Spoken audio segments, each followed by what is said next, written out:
You're listening to the AFTERBUZZ TV network, now the largest new media platform on the web, and your #1 source for after-show entertainment. Very good, Keith Johnson.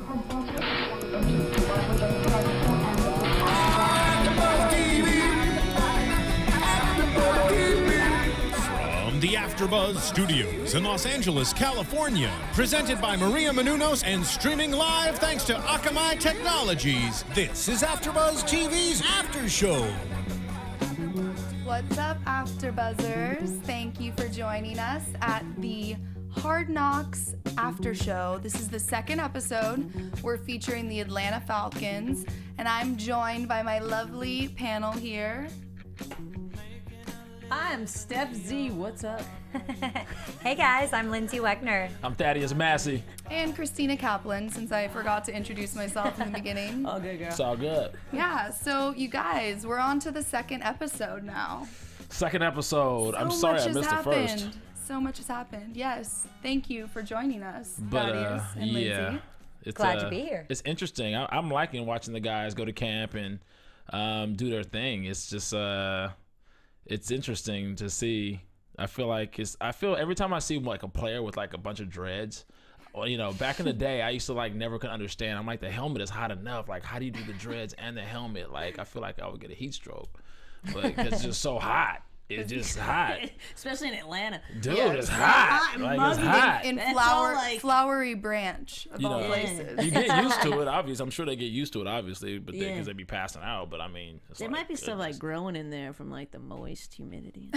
Moist. The best word ever. Some people hate that word. I know. I know. It's either you like it or you hate it. Wait, so is this bringing back memories for you, Thaddeus? 'Cause Yes, tell it brings Tell everyone your history. I mean, here. yeah, some of the people that you know might follow me on a couple other shows, they know I used to play ball. I played a little college ball. I played a little pro ball. And yeah, it definitely brings back memories. Just getting ready for camp and just, you know, remembering plays. It's a very, very grueling type of situation when you're going back to camp and, you know, you want to make the roster. You got to remember all your assignments and your plays. And, you know, especially for the new guys have it rough because it's a psychological battle being out there. You're dealing with the competition between you and other guys in your position. And then when you get to the pro level, it's not just you competing with guys at your position. You're competing, period, because it's a numbers game. Like you start off with like 90-some guys on the team, and then next thing you know, you have to, you know, make sure you make the roster. Sometimes a position may get cut for somebody. You might have made the team, like say you're a backup or something like that, and then somebody else goes down, so they got to maybe bring in a player from another position, and then because your position and what you bring to that position is expendable, they get rid of you, and it's not even about you in your position, so you're really just competing. It's not like high school or college at all. Yeah. It's, you know, I mean, actually the difference between college and the NFL is there's a smaller gap, you know, than between college in high school. There's a lot of guys that say, oh yeah, I played on my high school team back, like Al Bundy back in the day, you know, Right. But it's, you know, it's grueling up there, and those guys are really, like, for example, we saw this guy who was the fullback, Roosevelt, what's his name? Roosevelt Nixon Jones or something Nick like that. Jones. Right? Yes. So he's out there. He's like, yeah, I'm feeling good. I'm going to score 2 touchdowns. And I'm going to do day. this. And, you know, he's catching the ball. The next thing you know, cut to, he's like getting asked to go to see the coach. And I was like, I already knew what that meant. I was like, oh, this poor guy. First cut, man. Yeah. First cut has to be rough. And cleaning out the locker, like that's, oh gosh, that just hurt. Like that hurts. I mean, you said you knew right away that he was going to cut. I didn't know that that meant that, you know, they get called up to the office all the time, and I didn't Thankfully, know what that that never meant. happened to me. Yeah. Yeah, it didn't happen to you. But these, you know, this first few games and stuff, the preseason and stuff, this is really, really difficult for these new players because you're right. This is what sets them if they're going to make the team or not. It's almost a little bit less nerve-wracking for the returning players and the veterans because they're still competing for a spot, but these rookies, they've got so much that they're relying on, and it really takes a maturity to play the game and be in the game and play positions and want to do everything and just be there because you love it and play well. Yeah. Well, that makes me think of this. Like, how much do you really think it is mind over matter, so to speak? You know what I mean? Like, how many rookies come and they've got the skills and it just gets like it just gets the best of them and they can't perform. You know what I mean? Like, clearly, if you're there, you've got the numbers. There's a reason why you're drafted, period. You know what I mean? And it is... Or get signed, because some of the guys are not even signed. I mean, some of the guys are not even drafted, but they get picked up as, as a free agent. And then it's like some guy that... Like, have you seen that? Have you experienced that? You know what I mean? Like, well, what's your thoughts? Like, some guys, like, are there talented players that don't make it just because they were in their head? Is what, you know what I mean? Like, I wonder. Mean, yeah, most definitely. When it comes to performance on any level, on any, like on any stage, whether it's, I think, music, acting, when you're on that center stage, I believe that anybody who has to perform, because, for all intents and purposes, sports is entertainment. Right. We watch it for entertainment purposes, right? So it's very, it's very easy for a performer to get in their own head and psych themselves out for certain things. We've seen what's his name? Star? Not Star, but Hagman. Yeah, Hagman. You can see him Rashid. Totally. And he's really hard on himself. Yeah. And which is good, and the coaches like that about him, but sometimes you can be hard on yourself to a fault.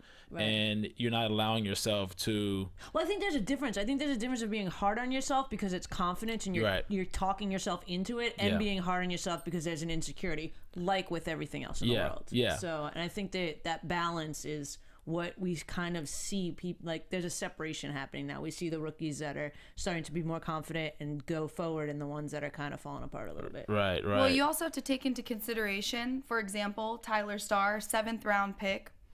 A lot of the times, those guys don't even make the team. So for him, it's literally do or die. He has to give everything. He has to put it all out there. Otherwise, he's gone.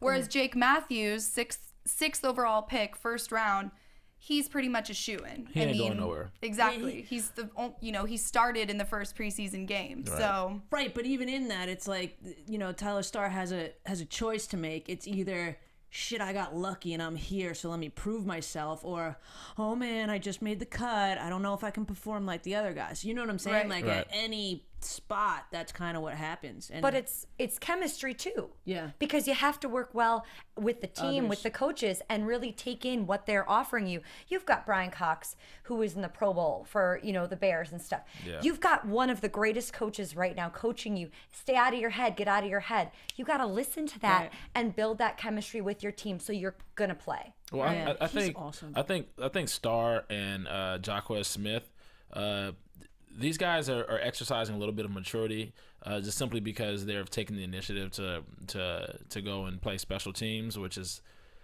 it's like it's blue collar work, as it's called, right? You got to open up, you got to run, you got to, when you're running down that field on a kickoff, you got to, it's balls out. You got to go down there, and you have to basically, you're sacrificing your body on that. I mean, even though you're sacrificing your body on every play when you're playing football, right?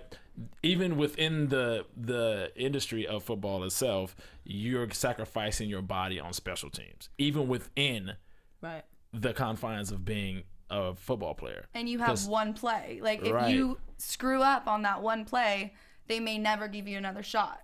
They'll use you until they can't use you anymore, kind of thing. So if you're a body and you're completing your assignments, it's one of those things where when preseason's over, you want to obviously make the cut, and you want to be one of those guys that they say, well, if you haven't locked things up in your position, maybe you have a position on special teams where you can actually still contribute to the team and maybe still get a shot later down the road at your position. Right.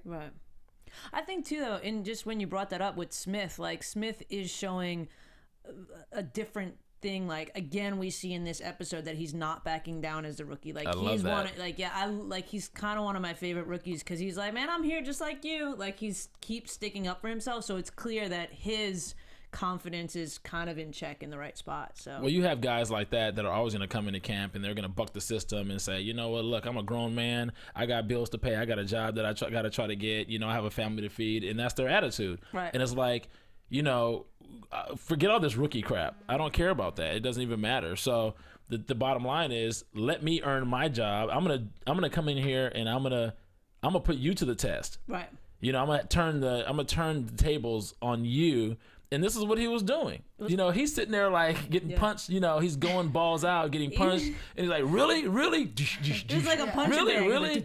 But he really showed that he really showed some maturity. You know, to me, it's like, you know, these guys are like, think about that. Like, you come in as a rookie and you get hazed or whatever, and you go through, you know, paying your dues, and now you're a veteran and you have a rookie that is bucking up. Right. That has to play a psychological effect on the veteran player. Yeah. Sure. Like, In like who a is this mature guy way. to make him? Why does he think as a rookie? What is so special about him where he thinks he can even like get in my face and do this?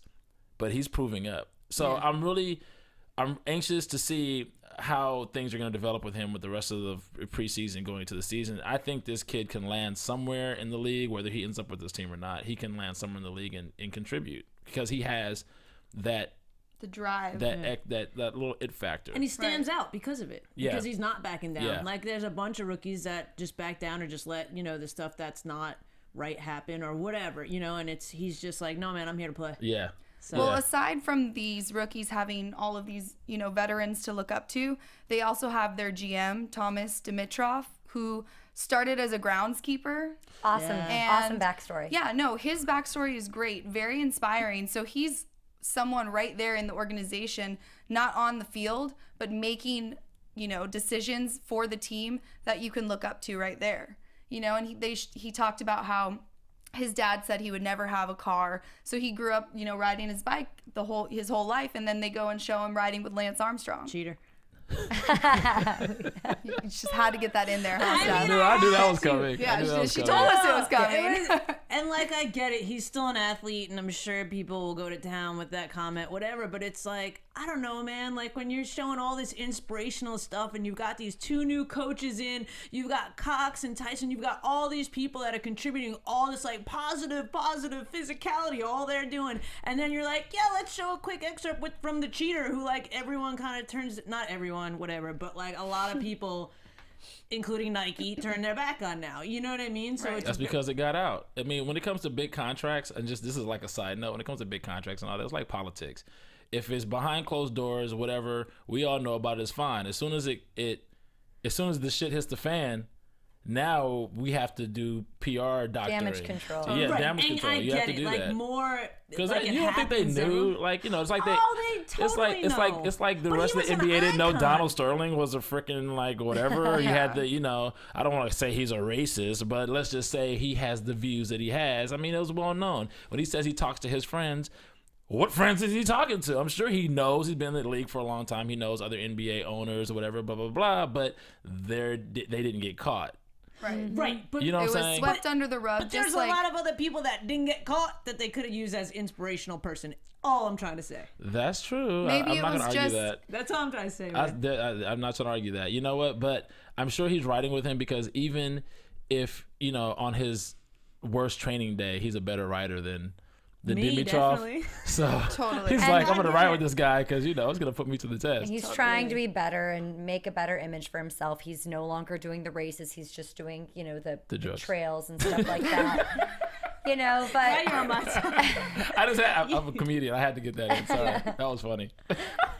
So, okay, GM likes to bike ride on his days off. Let's talk about what the other players like to do on their days off. Like maybe go swim with some giant whale sharks, like Rashid Hagman and Jerome Smith and Spruill.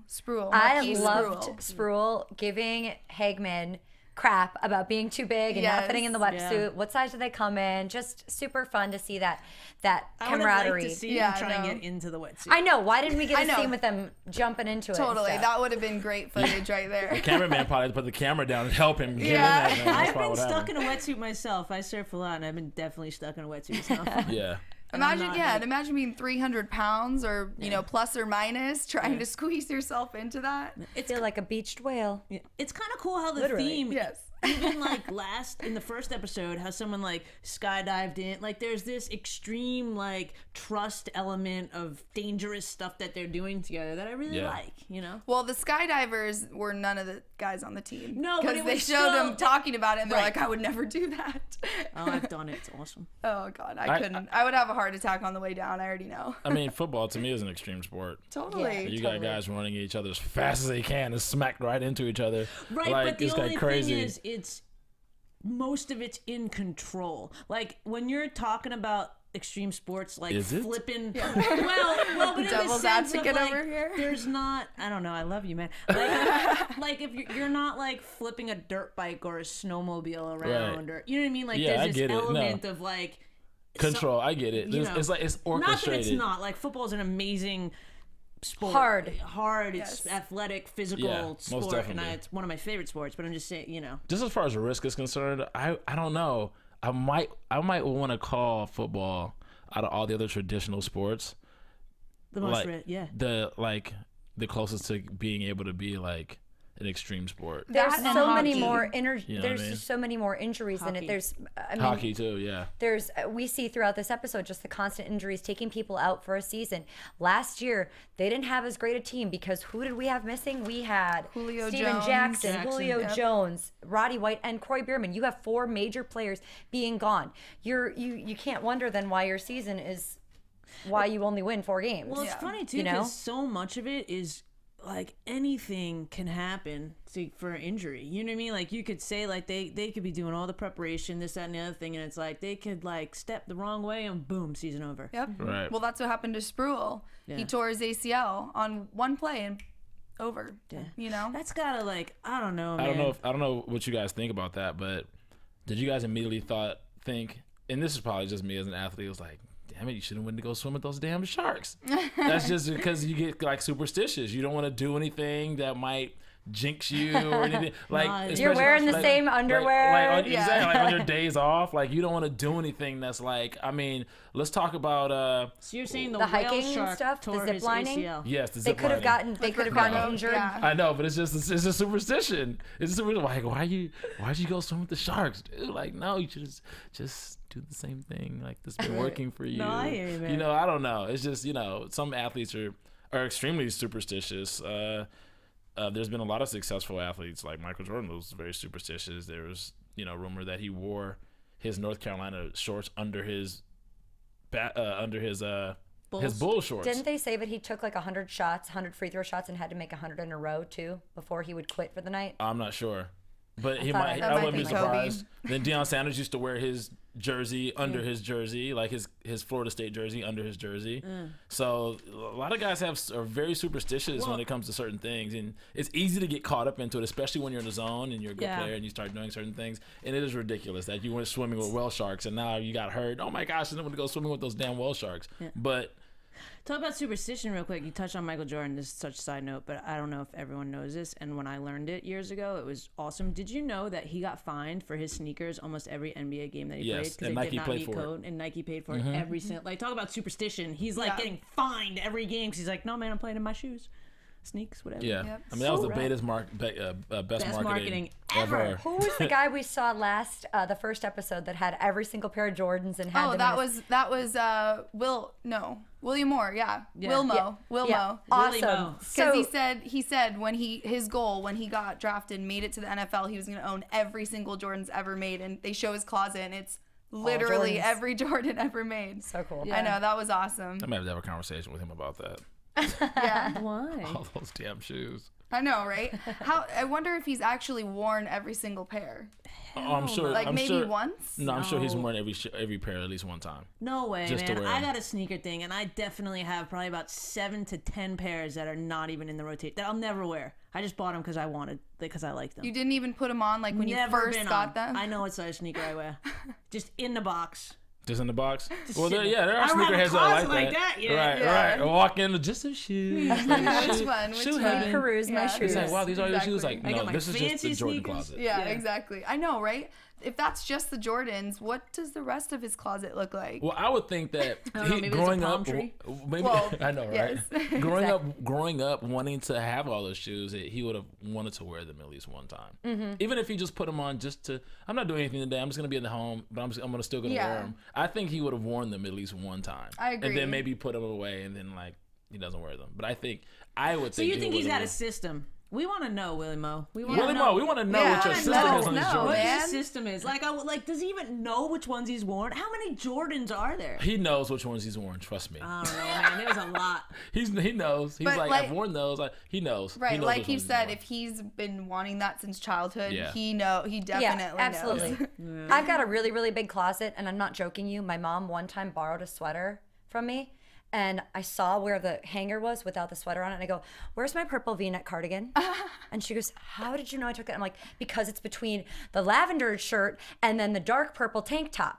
And Yeah. weirdly, I knew that, but Yeah. so that's how exactly how he's got to be with the shoes. He probably knows each pair Yeah. in their I'm sure he spot, does. like Totally. one taken out. People that are very specific and like actually have a collection of something that to somebody else looks like just a bunch of stuff. That person that owns that stuff will actually know what is I'm where. not saying he doesn't know about his collection, and this Right. is such a tangent. It went so It far. is. Sorry, guys. But what But I'm we're talking about saying Jordan, is so that deal with there's it. so many that there's so many that are closest, and it's like if I was him and I'd be like, man, since a kid I want it, I'd be like, yo, go buy me. Like he didn't go personally buy all the Jordans. No. Someone did it for him. You never so know. it got set. I'm sure- Willie Mo, we want to know. I'm Moving sure. on. I'm sure you just ordered Moving them, on. right? Willie And Mo, they we sent want him to a care know. package. Anyway, So let's talk about the new coaching additions that we've had this year. We have Brian Cox, the new D-line coach, Yes. and then Mike Tice, the new O-line coach. yes. So Brian Cox, A former Jet. yes, okay, he coached for Tampa Bay the last 2 seasons, and then when Lovie Smith was hired, they kind of axed him, so the Falcons picked him up. He played in the NFL for 12 seasons. He was a beast. Yeah. Brian Cox It was the sounds man like Yeah, in he the won NFL. Pro Bowl. I used to love watching him play. He brought a level of intensity to the game that was rarely matched. You know, especially as a teammate, you can feel the intensity that he would bring just watching the game through the TV screen. That's how intense this guy was. You see how he treats his players. Oh, you can see He it. gets Yeah. And his coaching style. Yeah. Who would you compare him to present day? That's a great question. Present day intensity. I think it's hard. different than it used to be. It is different than it used to be. That's like difficult. I even consider Ray Lewis throwback. He that would hate would- that, but Yeah, I could that's a see good- that, Yeah. you totally. know, but he's retired now, so he's not considered a young Yeah. player. He retired. What? This is his second season retired coming Yeah. up. So Thank God. We get killed by them every freaking time. we come yeah, out. Ray Lewis is a beast, but he's like one of those players. Like, you know, they make him like once every generation. I don't even know who I would compare. You know, I'm not saying there isn't a guy out there that we just don't know about that brings that level of intensity to his team, but not anybody I can think of like right now offhand. But Brian Cox was that guy. No, Yeah. you can tell in his coaching style Yeah, he's what kind of a player he was. I mean, he's, like you said, intense, but he cares so much about the specialty of, you know, these defensive players. You Yeah. know, he really is putting in all of his heart and soul and everything. Like he takes, you know, Rashid Hageman's so hard on himself. And you see Brian take him aside and like, come on, man. You know, he's laying it out for him, like, just calm down. Play, got this. Play what you know. Like, they know how much talent Rashid has, and they know he can do it. And so they're, you know, you can just see him trying to get himself out of his head, you know. And it's nice to see the difference in his coaching style versus Mike Tice, who Right. played for Seattle, the Redskins, Seattle again, and then Minnesota, and then coached Minnesota Yeah. for 5 years. I Yeah. mean, the head coach there, then going to Jacksonville, Chicago, and now coming back to Atlanta. Tice is such a great coach, and I remember him coaching for the Vikings. I mean, I'm a Packer fan from Wisconsin, so I remember when Mike Tice was coaching the Vikings and stuff. And just, I love his coaching style. I love how much fun he has with the game, and he jokes around, and I think that makes it easier for the players to get into what they're doing, to know that not everything needs to be taken so 100% seriously. Yes, this is life or death right here for them. You know, Right. that guy going home in the first, you know, one of the first practices. But to know it's got to be fun too. And Yeah. if you're playing with heart, Yeah. Right. then, Well, then you you're see, playing a good game. Well, you see Brian Cox in the first episode. We didn't talk about it, but he nicknames Dante Rump Cupcake. Cupcake, you love know. it. And then that last, he's like, until you have some good good practices, you're Cupcake. And they just show him Cupcake. I don't hate that Over. nickname. I know. I think I it's love great. the nickname. I wish my real name was Cupcake. Yeah. I mean, he could do a lot of with endorsements off of Cupcake. Totally. Sprinkles. Sprinkles. That T-shirt. I'll totally design it. Right. There you go. But no, not on the field. You don't want to be called Cupcake. No. But I think How do you do it? Come on, you do it. Didn't somebody do that in the movie with Remember the Titans? Wasn't one of the guys Cupcake? yes. I don't know. Okay. No, actually, you know what? Yes. I think somebody was Cupcake. I think it was Yes, I think Cupcake. someone was Cupcake. Was it the quarterback? They Was it called the quarterback? Him, Yeah. it was a quarter. Was it the quarterback? Or was it the? I can't remember. Sorry, There was somebody. tangent. Yeah. We'll let you guys know next episode. On Yes. Yeah. There's actually a good football movie coming out, When the Game Stands Tall. About Oh, I saw the previews for that. I've actually seen the movie, and I got to go to a screening. And Is this about the De La Salle players? yes, Yeah, awesome. I played Everyone against some should go see it. guys that actually played in that era when they were just undefeated for like well over 10 years. It's crazy. But yeah, nice little plug for that movie. Yeah, It's good. It was a good movie. Love football. But I think back to the coaching and stuff. I think the common thread is that there's this. What they're trying to say is it's more than the game. Like I get it. It's not more than the game. Football, like they love, eat, sweat, bleed football. But like the person that they are is going to take them to the next level. And I think that's all the coaches are making it very human. Like this human thing. Like yes, this physicality and this and the other thing, but it's beyond that for them. Which I think no matter who gets cut, that's something that they'll be able to take away. You know what I mean? Which I think is awesome. Right. I really like the coaches. Totally. And then you see Mike Smith coming in saying, we need to prove everyone wrong, saying that Atlanta's soft. We need to come in here and beat, what did he say? We need to be the pricks of like the biggest pricks out on the field, like proving it, coming in strong, playing hard, proving everyone wrong. Yeah. He said intensity is the common thread throughout this training camp. Right. But without fighting. Right. He doesn't want any fighting. But it's interesting because they actually want them to fight it out and to have that separation between the two of them. And the coaches don't stop it. You saw in the first episode, we saw the coaches really aren't. Are not going to jump in. No, the coaches aren't going to jump in, but they're not going to stop it because they do want that separation. Most offense and defenses don't get along. Right. They're not going to get on the field when they're playing the game. They're going to protect each other, and that was a big issue they had in the last episode we saw when Matt Ryan had a late hit and no one protected their quarterback. Yeah, that was and last he's not year. saying that you need to go out and do something to like retaliate, but you got to protect your guy. This is your teammate. If you don't do it now, they're not going to respect you. Well, Arthur Blank, their owner, came out last year and made a comment about that because nobody did anything. Nobody did anything to protect their quarterback. No. They didn't come and show any support for their teammate, and he was like, this is not what we're about. We need, if somebody hits your quarterback or any of your players, like if it's a, below the belt hit, if it's a shitty hit, you need to step up and defend your player. Yeah. That's what Coach Smith said too in that pep talk at the end. And, I won't say the F-bomb, but he said, there's such a thing like a good effing penalty. Like, if you know what I mean? That's like, worthwhile. you gotta send a message. And that, for me, honestly, they had so many penalties last year. What was it, 91 penalties last year, I believe? So, like, to come from a team like that, like, it is very important to stress. Like, some penalties are good penalties. Every sport. You know what I mean? Right. And he was saying that's okay to do that. Yeah, I mean, it really sets a tone. It really lets the other team know that this is how we play. You can't just walk and on you us. can't just and it also sets a tone when you develop and you program the rest of the league and the rest of the referees and everybody else that this is your style of play, then you also can get away with more. Right. Because if you're more physical, and this is a shout out to the bad boys of Detroit, the Pistons back in the day, because they were very, very, very, very physical. Right. They were one of the most physical teams in any sport relative to the physicality of that sport that any fans have ever seen. And they were so physical that referees stopped really calling stuff that they would naturally call on another team.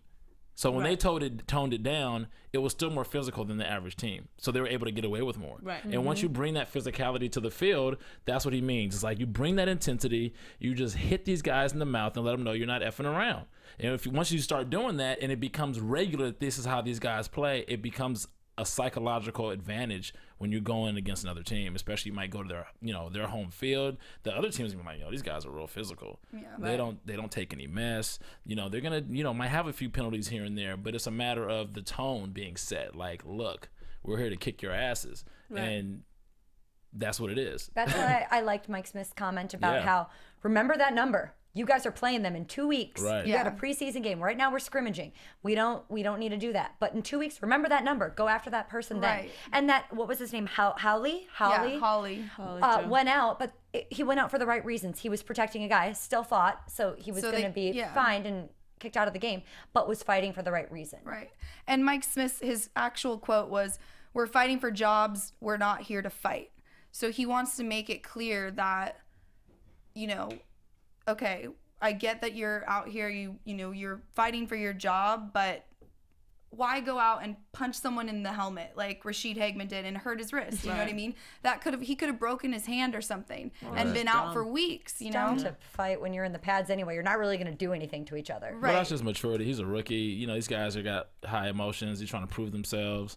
And you'll probably see more physicality or more immature physicality from some rookies or younger players than you will from the veterans. The veterans, they know their place. They're just like, look, we're all here to help each other get better. There's nothing, smart about us trying to keep our jobs, and where we really earn our living is really going to be between the lines on Sundays, right? So here is where we all help each other get better. And you have to learn the tempo. There's a tempo in the NFL that's like, look, there's a thud tempo where you just kind of wrap up, there's hitting, and then if the coach says it's live, then it's live.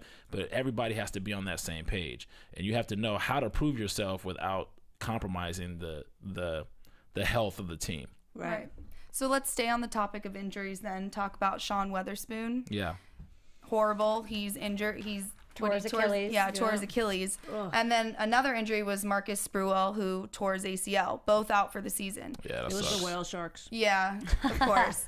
Damn whale sharks. Sean's a vet though, so they want to keep him in Defensive captain. Yeah, and I loved that. And then Prince Shembo was really taking advantage of all of Sean's knowledge, and you see him talking to him about, okay, well, you see Drew Brees do the pump fake, and oh God, he just totally throws everyone off, and then Sean's imparting his wisdom on him, and what is it that he says he plays from, that Prince said he played from? He played everything from Sam to Will. So explain a little bit of that. Which Sam in football and defense is strong side linebacker, Mike is middle linebacker, and Will is weak side linebacker. For half of our fans, I'm sure you guys knew that already. So, but for those of you that didn't, now you know. Yeah, but he played everything from both sides and everything in between. So that helped him learn, helped him develop, and he's imparting some of that knowledge. Right. So that shows Sean, that Prince obviously is a very versatile linebacker and can play all positions. And you see that going into the preseason game pays off. when he's taking control of on the field, and he's saying, "Oh, get over here." He's directing, being the on-field captain, so to speak. And for a rookie, that's what you want to see. Right. Like we were talking about earlier, you want to see these guys stepping up and not backing down to their vets. So I loved that relationship. It's just like, we talked about it last episode, the rookie and veteran relationships that have been developing. I love it. It's very inspiring, and it's, it shows that, okay, yeah, even though they are playing the same position, they're fighting for a starting spot, but they still care about each other and they still want to help. They were a rookie at one time too. So well, it's cool too, because if you look at it, if you see like even last episode where you had Freeman and you had with Willie Moe like the back and forth to the places, like Freeman's just like, he played exceptional. Like, I think he played awesome in the preseason game. He had lots of good runs. He had some penalties. He had over 100 runs in the second half of the first yards. 100 yards. Over 100 yards in the second half of the game against Tennessee. Yeah, some were taken away for penalty. The Dolphins. Yeah, the Dolphins. But what I was going to say, and then with Shembo, you see that he had his first sack in the first game in the NFL. So what I'm saying is, like, you see the guys that they are pointing out that this is proven what Right, you're trying to because say. Steven Jackson kind of took Devontae under his wing. Yeah. And you see exactly Roddy White and some of those other guys. Right. You see that translate onto the field, which is obviously that's what you want to see. And that's what's so great about this show is that you would never know that if you weren't watching Hard Knocks and seeing these interactions. So it's exciting, like we were talking about, watching the preseason game and then coming in here and watching the Hard Knocks episode, and you're like, oh, okay, like you see You what got the happens behind the scenes. Exactly. And that's why I just love the show so much. I love it too. And P.S. real quick, props, good ups to the show. Like, come on, what other show? It's Tuesday. The game was Friday. Right. Yeah. And they How- like, cut it together. turn it over. I know, with, the like, turnover is footage insane. from the preseason game. Like, That's And the already- NFL, it's baby. exciting. Yep. And already prepping Exciting. for this next weekend too. Yeah. Totally. I'm loving Devonta Freeman right now. I think Oh, he's yeah. going to be a huge pickup for fantasy football. Devonta. Because Yeah. I'm on your side, dude. You are like, I think Yeah. he's gonna go further back in drafting. So I think he'll be a good late pickup and just do awesome behind Steven Jackson. And Well, if Steven can get healthy and Steven stay can get healthy. healthy. They said and he should be ready. and even Roddy White coming out, he's such a ham. Yes. Like I you love don't Roddy. really get to see He's too much of funny. Julio Jones because he's a little bit quieter. But I mean, Roddy White just being funny and getting in there with Douglas too, just really, really good, Yeah. good solid guys. I can't wait to see them healthy again this year and just playing it out because he was making some great plays in that full coverage during the Dolphins game. Yeah. So Totally. It was really cool for during the game too. A couple of the interviews that they had, like when they had Jackson interviewed, and like they asked him like, "Are you gonna be ready for the first game?" And they Yeah. were like, "Yeah." And you could see the reporter was kind of trying to like provoke him a little bit, and she's like, "I'm gonna say something, and then I know what you're gonna respond." And she's like, "You're 31." And he's like, "Isn't that a fairly young man?" You know what I mean? Like he wasn't going there with them at all. He was just Right. like, "I'm gonna be all set. Don't worry about me." Right. So it was really cool to see that.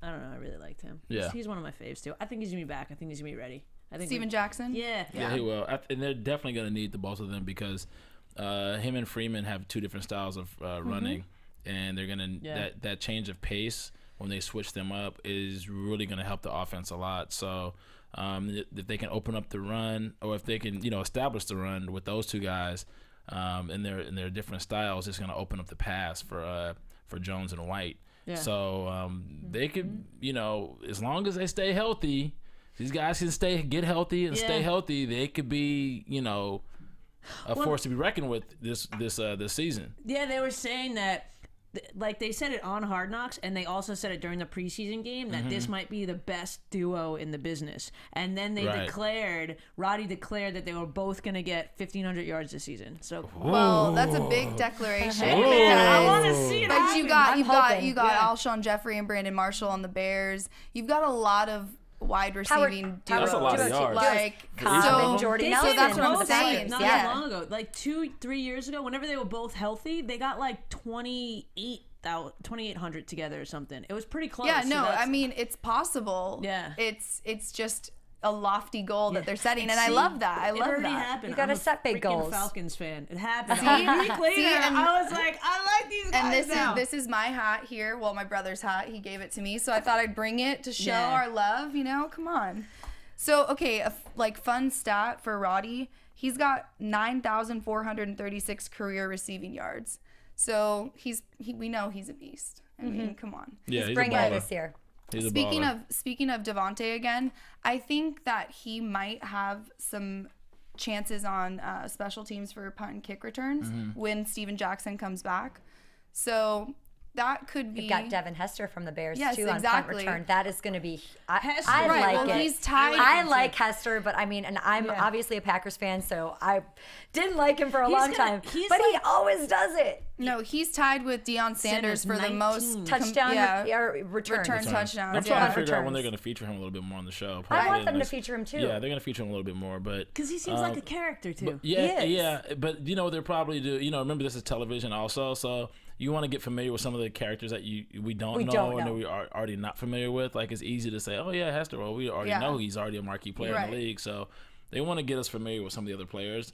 I'm really curious. We were talking about injury before. I'm really curious to see what happens with Bierman because he's really amped to come back and do his thing. So I'm kind of rooting for him. I'm kind of rooting for you, Beer. Me too. Kind of rooting for you. I buddy. love him just because I watched Tardy for the Party. Oh, yeah. Sorry, For guys. me, I hate to admit that. Like, but I do. even said it again tonight when we were watching. Like, as much as last week, I was like, oh, they're showing his wife. Like, she wears the pants. She's had this show, you know, whatever. Like, and how she even said it when he's out on the field, he's different. Like, he totally is. Yeah. I He is. never pictured him to be like that. Yeah. And because I do watch the show, I see how good he is with the kids and how almost soft-spoken he is, but he's very strict with the girls.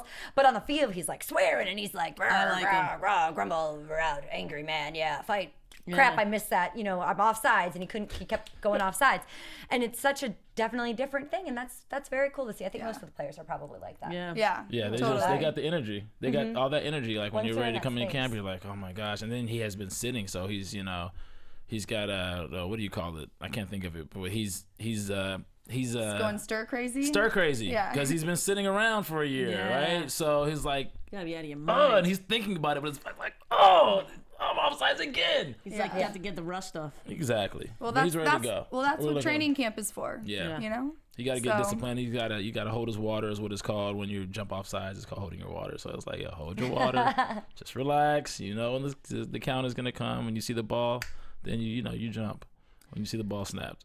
Totally. So let's talk a little bit about some news and gossip. Predictions. Yeah. We'll get it all together in there. So we saw at the end of the episode, the preview for the next episode is there's a QB battle. Yeah. Obviously, Matt Ryan is the franchise quarterback, but we had TJ Yates, who came from the Texans, and then Sean Renfree, who was drafted in 2013 from Duke, and both of them played in the preseason game. Some stats: Yates was 7 for 16 with 127 yards. Renfree was 6 for 15 with 108 yards. I noticed in the game, Renfree had a little bit of trouble connecting with his receivers. Yates obviously has more experience. He's been in the league longer, has regular season and playoff experience. Postseason. I thought Renfree, though, he had a few like high snaps where he like kept it together. You know, like I feel like he had a great overall. Yeah, he played well, but he just going from Matt Ryan to him, it's just seeing the connection, it just wasn't there. And maybe that's just experience, he's young. it's too So that, will be obviously discussed on the next episode is who's going to be the second I string. picked Renfree over Yates. You think so? Well, he was getting second string snaps. I read an article. But who knows? I guess we'll have to find out. Everything can next change. week. Yeah. Exactly. You never know. Things Exactly. those things change. Yeah. Want to go to predictions? Yeah, let's go to predictions. Predictions. And now, your AfterBuzz TV Oh shit. predictions. All right, who's got a prediction? Super Bowl, baby. I'm just kidding. I don't do it. I don't want to do But the that. I don't want to do NFC that to him. South, you guys, like, come on. You think the Falcons are going to defeat the Saints this year? I don't know. It's gonna be a I'd battle. like to see them beat them. I think it's I gonna would be a like to flip see of a that, coin. too. I think Yeah. it's just really gonna be a flip of a coin with that one. It's gonna be hard to really predict that how that's gonna turn. It's gonna be a battle. I think fans of Hard Knocks, when they're watching this, they get a little bit attached to the teams that are playing. And so I feel like that's what people do with the Falcons. And so they want to be on their side. They want to see the good in them. So I predict they beat the Texans next week. Yes, we'll watch for that, and we'll watch for the next episode. Thank you guys so much for tuning in, and thanks for all your comments. Keep them coming. We love them. I'm Christina Kaplan. You can find me on Instagram or Twitter at TINAKAP. Tell them where you can find you. You guys can find me on Twitter and Instagram at Club Thaddeus, CLUBTHADDEUS, and GQJedi.com. Ooh. And you guys can find me on Instagram and Twitter at Lyndsey Wegner. That's LYNDSEYWEGNER, or my blog, lyndseyWegner.blogspot.com. You guys can find me on Instagram and Twitter too at IAMSTEFZ. Thanks for watching. Thank you guys. Peace. Go Falcons. Peace. Rise up. From executive producers Maria Menounos, Kevin Undergaro, Phil Svitek, and the entire AfterBuzz TV staff, we would like to thank you for listening to the AfterBuzz TV network. To watch or listen to other after shows and post comments or questions, be sure to visit AfterBuzzTV.com. I'm Sir Richard Wentworth, and this has been a presentation of AfterBuzz TV. Buzz you later. The views expressed herein are those of the hosts only and do not necessarily reflect the views of AfterBuzz TV or its owners or principals. Thank you for watching AfterBuzz TV on YouTube. For more of your favorite after shows and interviews, subscribe to our channel here, and be sure to share your opinion on the episode in the comment section below here. We'd love to see what you guys are buzzing about. Thanks again. Buzz you later.